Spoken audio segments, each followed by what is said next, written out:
Hey there, and welcome back to the Illuminated Shelf podcast, your go-to channel for inspirational self-help and spiritual book insights. I'm Rachel. And I'm Peter. In each episode, we dive into the key insights, practical tips, and a little author background to guide you on your journey. Your support means the world to us. Be sure to like, subscribe, and turn on notifications so you don't miss any new episodes. Ready to explore today's book topic?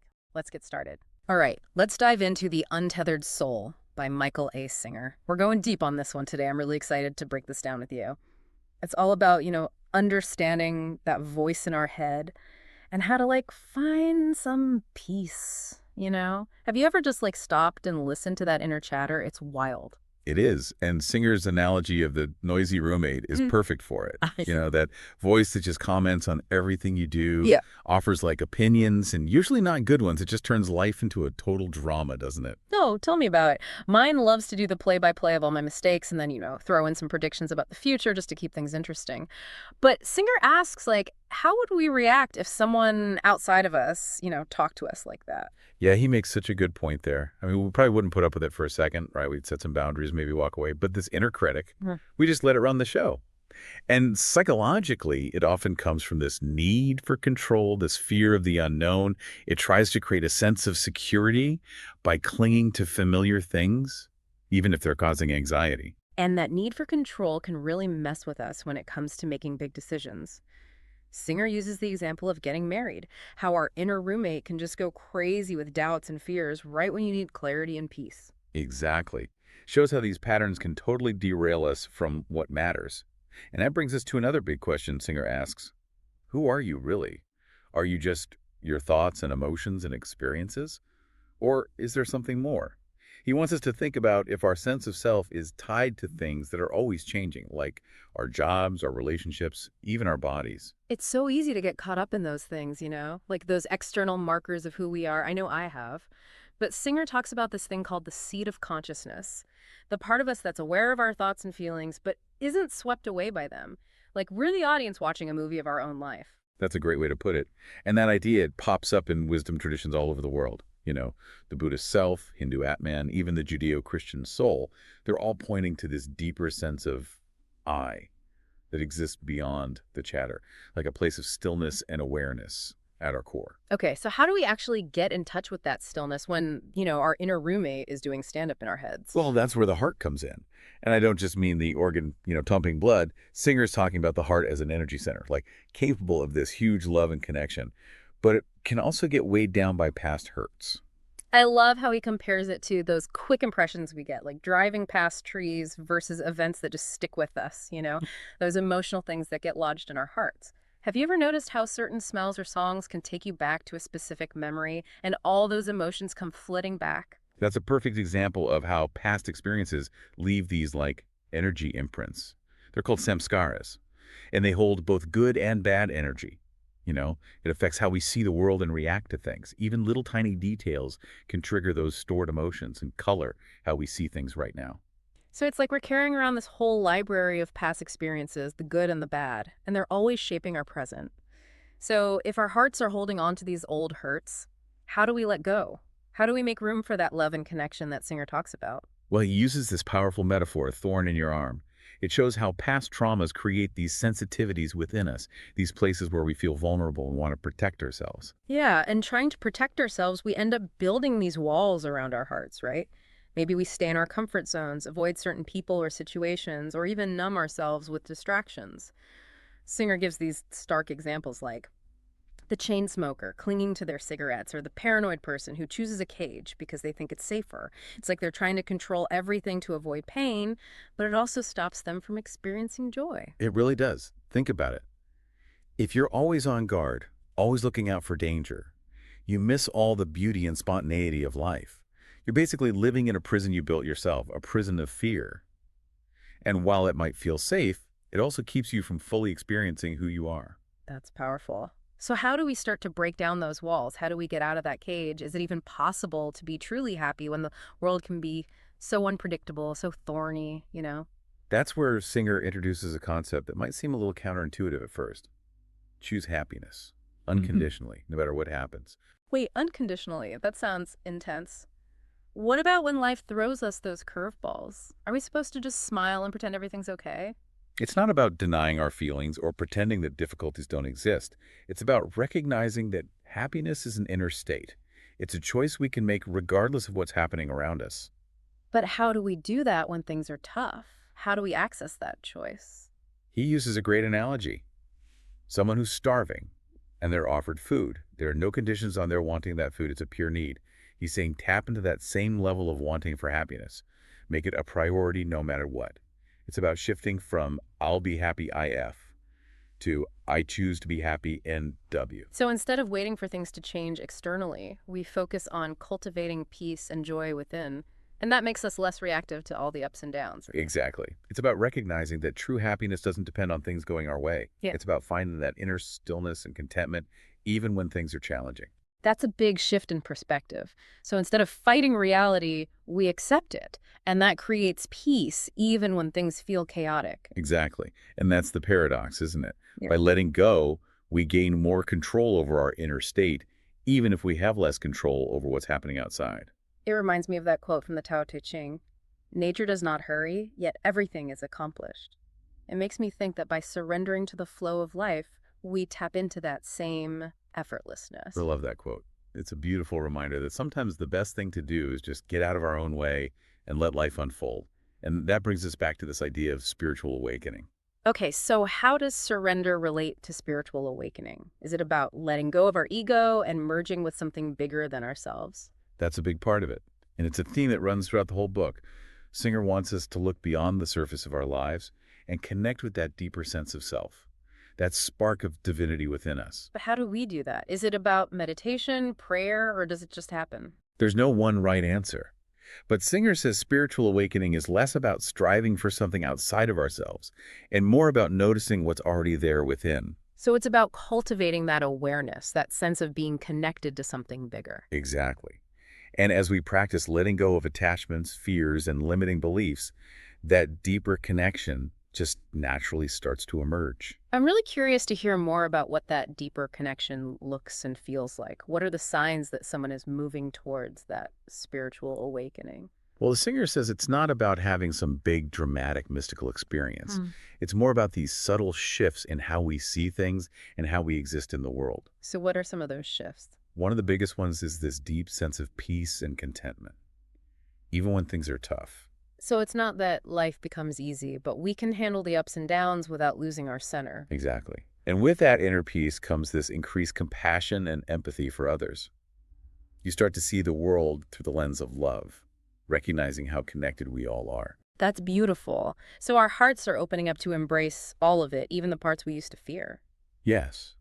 And as we let go of limitations, we experience this deep freedom and liberation. Freedom from what, exactly? Freedom from the tyranny of our own minds, from the constant chatter, the self-doubt that need to control everything. Wow. So it's not just about feeling good, it's about changing our relationship with ourselves and the world around us. Exactly. And as we make that shift, we start to tap into this source of joy, love, and wisdom that's always been within us. Yeah. It's just waiting to be uncovered. That's an amazing message. It makes me wonder, though, if we're all connected to this deeper source, are we connected to each other, too? That's a great question, and it leads us perfectly into the final part of our discussion. So we've been talking about happiness as this, inside job, but how do we actually cultivate that inner peace and connection in a world that feels so chaotic? Like, does Singer give us any practical advice? Oh, yeah, he does.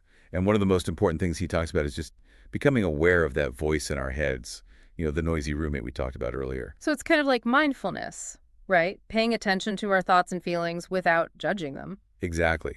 He suggests we just spend some time every day noticing that inner chatter. Like what triggers those negative thought patterns? What stories is our mind making up?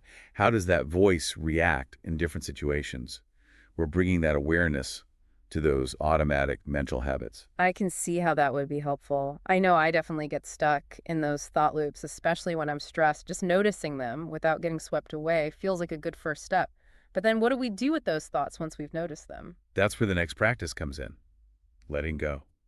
It's realizing we don't have to believe everything our mind tells us. We can start to question those thoughts, see if they're even true, and loosen their grip on how we feel. That makes sense.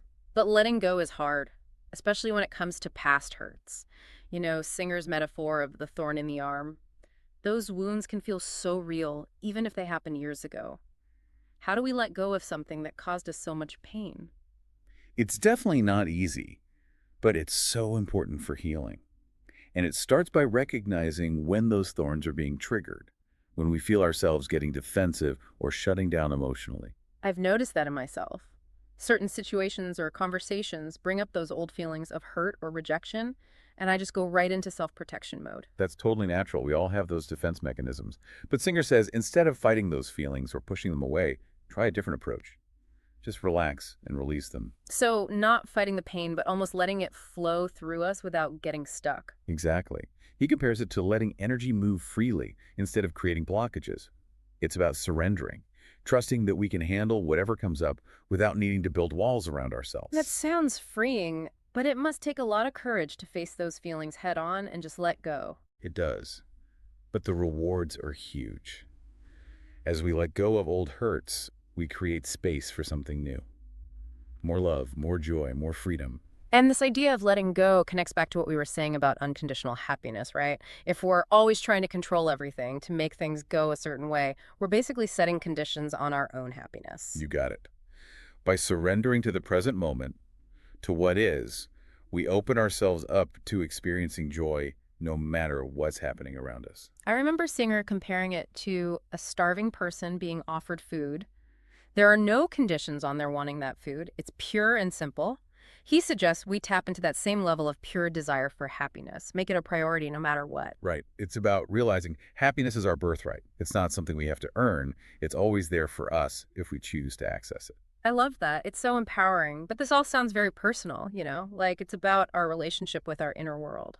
How does this connect to the bigger picture, to the spiritual stuff Singer talks about? That's a great question. And it takes us to one of the most profound ideas in the book, the idea of surrender. Not just to our inner experience, but to something much larger than ourselves. You mean like surrendering to a higher power or to the flow of life? Exactly. Singer says to let go of that need to control everything, to force life to fit into our limited expectations. It's about trusting that there's a bigger plan unfolding, even if we can't see it or understand it. Okay, I'm following you so far, but what does that actually look like? How do we practice surrender in our daily lives? It all seems kind of abstract.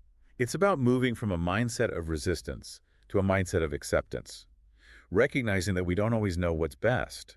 Maybe the universe has a plan that's bigger than we can grasp. So instead of trying to control everything, we learn to trust the process, go with the flow. Yes, and it's not about being passive or giving up.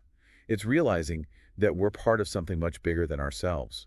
And by aligning with that larger force, we can tap into a source of wisdom and guidance that's beyond our individual understanding. That makes sense.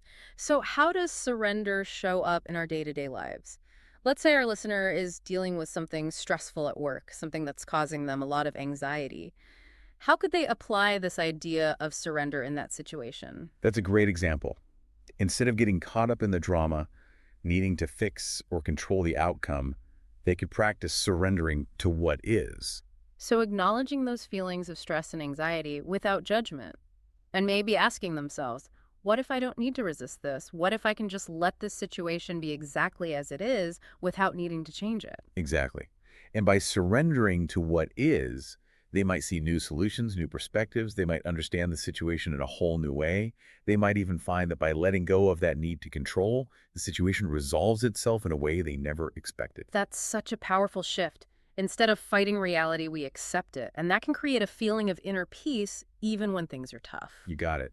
And that's the paradox of surrender. hmm By letting go, we gain more control over how we feel, even if we have less control over the situation itself. It reminds me of that line from the Tao Te Ching. Nature does not hurry, yet everything is accomplished. Maybe by surrendering to the flow of life, we tap into that same effortless power. I love that quote. It's a beautiful reminder that sometimes the best thing we can do is just get out of our own way and let life do its thing. And that brings us back to this idea of spiritual awakening. Okay, so how does surrender relate to spiritual awakening? Is it about letting go of our ego and merging with something bigger? That's a big part of it. And it's a theme throughout the Untethered Soul.